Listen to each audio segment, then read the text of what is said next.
inside the mind of a minister is such an interesting thought. Ooh, that's a fire series. It's a fire series. I was thinking about that. I'm like, I kind of want to do a It'd podcast. be pretty dark too. It'd be like Batman's latest. Literally. Yeah, that's facts. What if it's like, I love God, but I hate these people. These people I hate. Exactly. That person, he should not get Can healed. I bring it back to like a more positive Yeah, inside the mind of a minister thing? I'm writing that down. That's going to be a series. Speaking of prayer, it was at the end of one of your messages. I don't remember exactly which one. I was at the left side. There was people down at the altar. And I felt like I heard an impression from the Lord, because you were actually speaking of a barren womb on the stage. No, before you said that, I heard it in my heart. Okay. And then you said it. I go, oh, cool. Like, I was just kind of listening to what Pastor was saying. Mm-hmm. I pray for somebody on this side. Somebody grabs me, one of our team, and they're like, can you go on the other side? There's nobody praying. I go on the other side. And now inside of the mind of a minister, I was a little bit like cautious. I was like, that's kind of like a weird, like, I don't want to like bring something up or whatever. And then I saw there was a young woman at the front of the stage, and I asked her what she wanted prayer for. And she says, I've been trying to have a baby for years. Wow. And she's like, I can't have a baby. Wow. And what's interesting, I actually think she might have come up because you said that. Wow.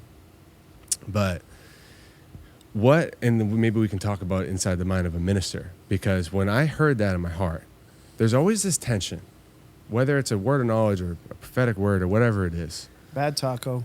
Yeah, so that's the hard part inside the mind of a minister. Yeah. Is like, if you're training people to become a minister, what happens when it's not from the Lord? Or how do you know if it's from the Lord? Because I remember walking over there, and then she had said that, and it was a confirmation for me, and I didn't necessarily, but I knew that the Lord spoke it to me.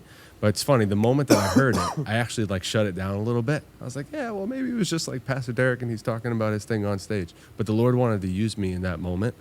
So maybe for, even if there's people in different churches or somebody in our church that's listening, they're trying to become a minister, they want to be it, and they're in the mind of the minister, immediately goes to doubt. They shut down those voices. From your heart as a pastor, what can we do in that moment? And maybe share a little bit of what was going on in your mind when you were praying for Nicole. Oversimplification, I think it has to be more about them than me. You know, I just think that analysis paralysis, we're just thinking about all these things and what if this and what if that. It's kind of like Devon said a little while ago, like, what if God does do it? What if he is speaking? I think that question shapes you got to change the question. Yeah, and I think most of the questions revolve around me, not revolve about them. Come on. And then I just think also sometimes it's like relationships. It's the same way with the miraculous. There's no return without risk. Faith has risk. You know, Jesus is like, yes, it is I. Can I come? Yes. And then he's got to step out of the boat. I just think we're so there, and I think we have fear of man. It's just a massive, massive. You cannot live under the canopy of faith if you're living under the fear of man. Just won't happen. Just won't happen. We just need to close down this podcast. I'm so sick and tired. I don't even know what a canopy canopy is, but that was a fire nugget. It sounds good, right? He heard that from his dad when he was praying in the bowels. He goes, the canopy. Yeah, an interesting place. Is that what you heard from your dad back in the day? That was fire. No. I think we got to be. My dad used to, speaking of my father was a radical faith person. Yes, he was. And, you know, I've tried to raise two people from the dead in my career, so this will spice up the audience and also the listeners. But I still had a lot of timidity. We're just going to casually pass by that. Yeah. Just like, I just think about things that I've been willing to do at different times in my life and how that gets stifled, you know? But speaking of that, my father was so funny. I think we were on the beach one time in Seabrook. You were just a kid. And I was like, Dad, tell me about those, you know the stories he'd tell. They'd just be absolutely mind-blowing.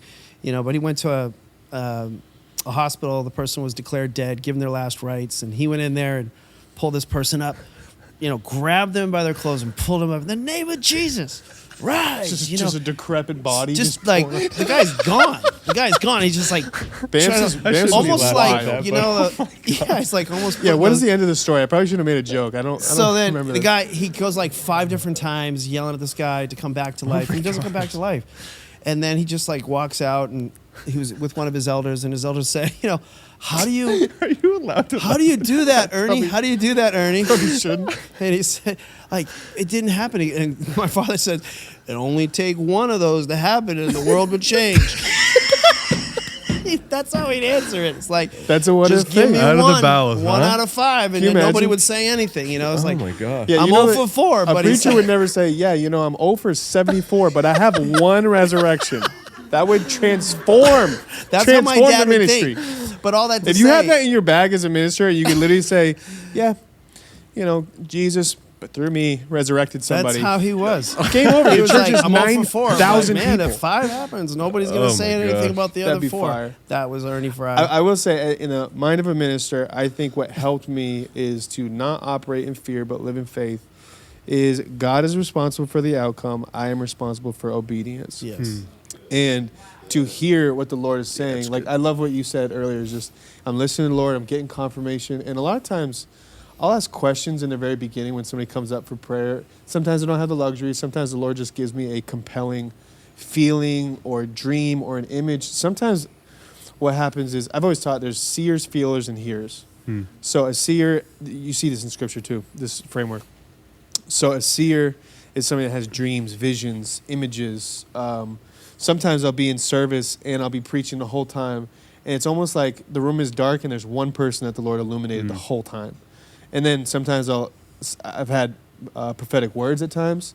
Or other times I go up to him after service because I'm like, you were like, God gave me something for you. There's other times where, like last week, after you were praying for little Nicole, I was just scanning the room, saw somebody, had no idea what I was going to say. I just know I was compelled by the Spirit, like Paul.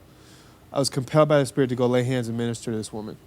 Because I saw her husband, and I know pieces of their story. I just compelled. I don't know other way to say it than just I felt a divine prompting that I have to go over there. I don't know what was all going on, but I just know I felt a prompting that I needed to act So on. in the mind of a minister there, what were some of your thoughts going into it? Because this is one of the things that's hard, I think, for somebody who's a little bit timid in this area. So did you have a word? Did you just walk up? Did you get a word when you went up? Or how Can I did say it- something about that? Yeah. So this will tee you up for some more, Dev.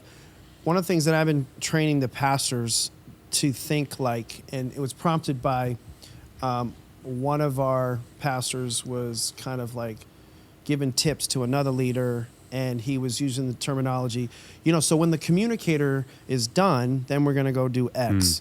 And it just triggered me. I was like, the communicator? I was just like, okay, because Devon was talking about this earlier, like a lot of times we have preachers, but we don't have ministers. Yeah. And those two things are not two separate things. Those things have to merge and be married together. But even broader than that, the mind of a minister should be, I'm the quarterback for this service. So I have to know the game. I have to see what's happening at a different level than the people that are in their lanes, running the slot, or playing the protector. No. You got to zoom out. Yeah. And so that's helped me a lot. I'm like, and over that kind of, and this is back to the revival thing. People pray for revival, but they don't say, God, I'm available.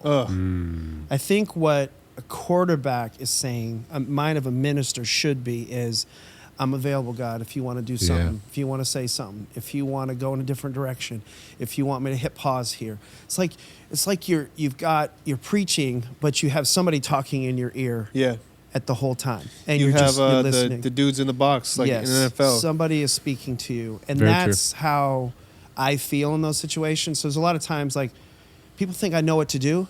Like, he knows what to do right here.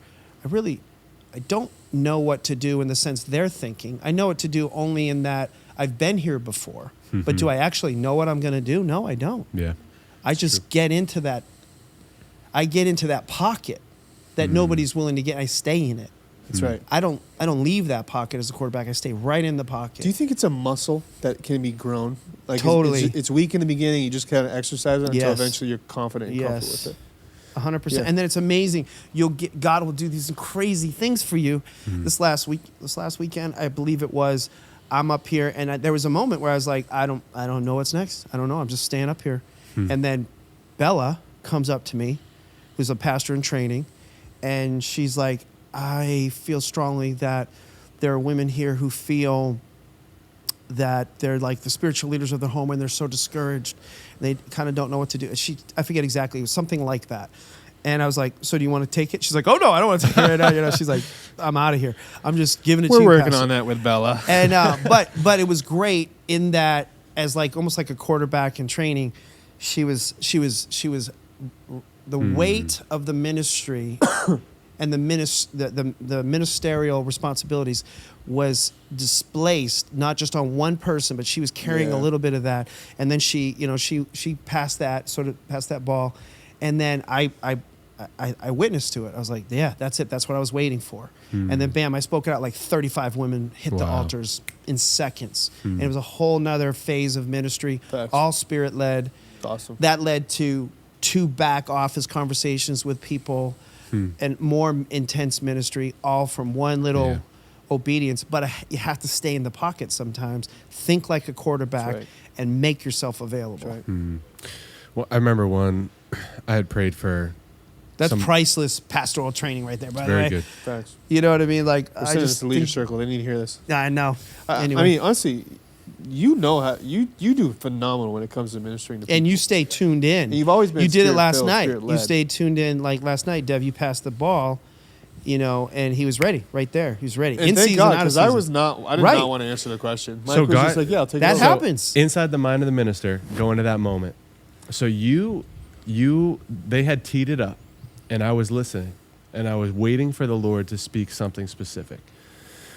And the whole time, I'm sitting next to you, didn't hear anything, didn't feel compelled, didn't feel anything. So I was like, okay, like it's good. In that moment, the Lord had spoken that specific phrase to me: if you heal the boy, the man will appear.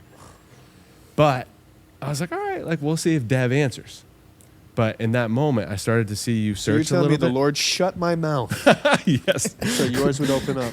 Jesus. We know Thank what's you, funny God. though was I'm not kidding. I drew a blank. I saw it The whole time. No, I don't trust me, bro. I don't like how you said that. Bro, your eyes were like, you're like, oh boy. I was like, I don't want to talk about this. But honestly, Wait, actually, real quick. I looked at Nat, and I go, babe, you I got remember. something? And Nat goes, My, Yeah. And And I was mom, like, what do you and mean, mom nudged me, like, be ready. And Yeah. I was like, oh man, I wasn't totally paying attention. And so the mind I'm of a like, minister, what? everybody. Pause goes, I got Honestly, it. I wasn't really that was paying the honest attention either. moment. She's like, because you were just rattling things off, operating the gift of wisdom. I'm like, I'm just gonna kind of like just enjoy this, you know. And then also she's like, just any second you're gonna get the call. Well, the He's gonna question go, was- Dad. Yeah, for context, there was this girl, live Q&A, definitely risky, but we feel confident in those moments. The question was asked, hey, why is it, do you think, that men are acting like women and women are acting like men? And I was like,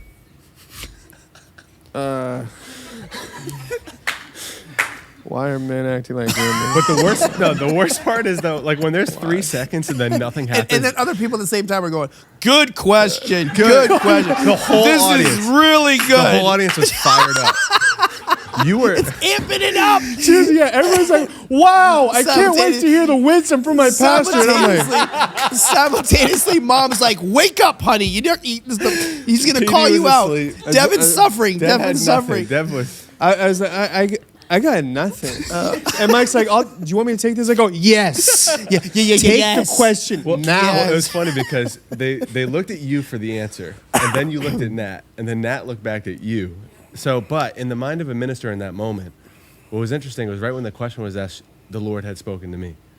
And so, Thank you, Lord. But what I will say, the hard part is though, is like I was under your authority at that event. You were in the pocket.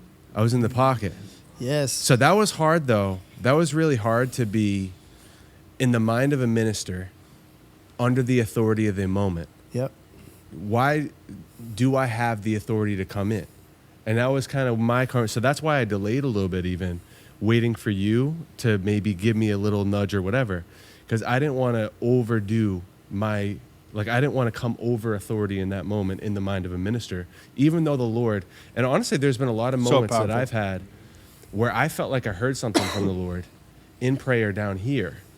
And I was asking him, I was like, what does that mean? Or is it somebody specific? Or is there somebody here? And sometimes it never really came to pass. And it wasn't, I had to stay submitted under the authority of the moment. I couldn't just be this minister that needed his moment to come up. And I feel like that's a really difficult thing too as a minister, is when do you come out of that authority to actually step in and minister? Unless you see your eyes going back and forth. I saw you were like, oh boy. I think God doesn't give you those handoffs like you got. Yeah, it was intentional. I was obviously preparing him for his future. Young Padawan learner, here you go. That was what I was hoping would happen, and the Lord provided a ram in the thicket. I had 12 answers. I'm like ready to go, but yeah, I just think a lot of people don't get the handoffs from God and from leadership because they've squandered the training and opportunities that are right around them. Facts. They've been just sitting like as spectators. They have not been engaged on the edge of their seat, ready to go in the game. Like using the football thing, like, you never know when a quarterback's going to get injured or, be taken out or whatever. Like they have to be ready to go. And I don't think we have in ministry, ministers and training who are like ready. Like using my son as an example, like when I stepped out in that moment in the service with little knee, Devon's watching and engaged at a different level than most people. That's why he's used more than most people in his stage and season of life.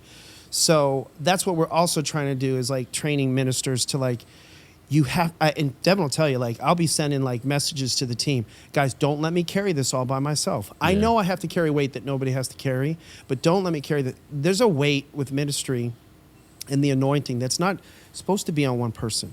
That's 100%. Why for 10 years I didn't pray for people. But so there should be a displacement where the gifts, I'm not going to operate in all the gifts all the time. Yeah, that's ridiculous. The body should minister to the body. Yes, that's ridiculous. So I think sometimes we don't get that, or we don't know how to do it because, and it's not like clear, like this is a handoff from God to you, Michael, because Michael maybe in the past wasn't like all tuned in, dialed in, ready to go, learning, paying attention. It's like, just don't listen to the message. Listen like somebody who's going to teach this. Yeah. Don't just experience this, watch it. That was cool. But like, be ready to do it yourself the next time. You're going to be laying hands on people. You're going to be praying for people. You're going to lead somebody in this I can add, thing. maybe open a huge can of worms with this one, but there was a Mother's Day service. You're preaching. A woman had a demonic manifestation in the middle of your message. This podcast is going to be different. After you started communicating. And I thought to myself, if I'm preaching and there was a woman that demonically manifested in the middle of my preaching, I know I wouldn't have been ready. I would not have handled it the way you did. I would have rebuked the fire out of that woman. I would have been like, security, sick 'em, throw her out in the streets. Like, I don't know what I would have done. But when that happened, I watched how gracious you were, to the point where I threw it on YouTube. It's the most watched YouTube video we have on our channel, for the record. But that whole conversation, that video on YouTube, was because of a conversation you and I had. And I'm like, okay, I'm going to lay out some lessons, some principles. Do you know how many of my pastor friends got like the fear of God in them over that? Everybody. And then, you know what happened? Like, if that happened in my service, what would I do? You know what's wild? Is then our church became known. Hey, you're that. I had one person come up to me and go, you're that demon church, aren't you? I said, demon church? Okay, first of all, deliverance, change your language. But we're not those demon guys. Like, exactly. we're not demons. Like, we're not hunting for that. But I remember being like, I will be prepared for the next moment. And when that happened, the I was mind like, of a minister. That's good. I will be prepared for the next time. I may not have the experience right now, but I will extract the lessons. I will learn. I will be prepared for it if that took place again. And he dissected that thing backwards and forwards, made it literally training resource for ministers. It literally became a training resource. It's a training resource for ministers that many people have watched. That's since. right. When you're in the pocket, you have to listen to the voice. You have to be. It's so hard. It's so scary, but so cool. It is so cool. I'm so much smarter in the pocket. Yeah. I mean, it's superhuman. The worst. That was a superhuman experience. It just is. There's no way. One of the hardest feelings is when you're preaching or you're in prayer, and you can feel you're starting to drift from the pocket a little bit. You feel the pressure. Lord have mercy. You literally feel Absolute the defensive line coming in. You're like, you feel it. Because Yeah. honestly, I think, especially for a minister that's listening to this, and maybe you're feel a little That's bit. what I call the worship pad. That closing song. Let's go. Exactly. Get out of here. Guys, we gotta run. Exactly. But if you're Sorry. if you're in the pocket, you have to lean into the voice a little bit, Yeah. and you can't run from it, especially even if there's a word that makes you a little bit uncomfortable. I think one of the most uncomfortable moments I've had with the Lord, I've never told you this.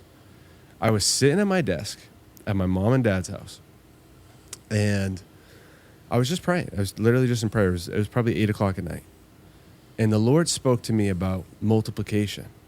And he said, yeah, just say it. Just Tell Pastor Deryck. tell Pastor Deryck. And I said, there is not a chance that I am messaging. What do you want me to call him? It's 8:00 at night. But that was it in the pocket. Sometimes the things that you will do for the Lord in the pocket when it's the That was scariest your moment. as you move, you multiply Yeah. message. I'll never forget it. Yeah. See that? Yeah. Your spiritual father remembers. How long ago was that? Yeah. As you move, you multiply. Yeah. That stuck with me strong. Yeah. And I was in, you know where I was going. That was going to be the word of the year. Yeah.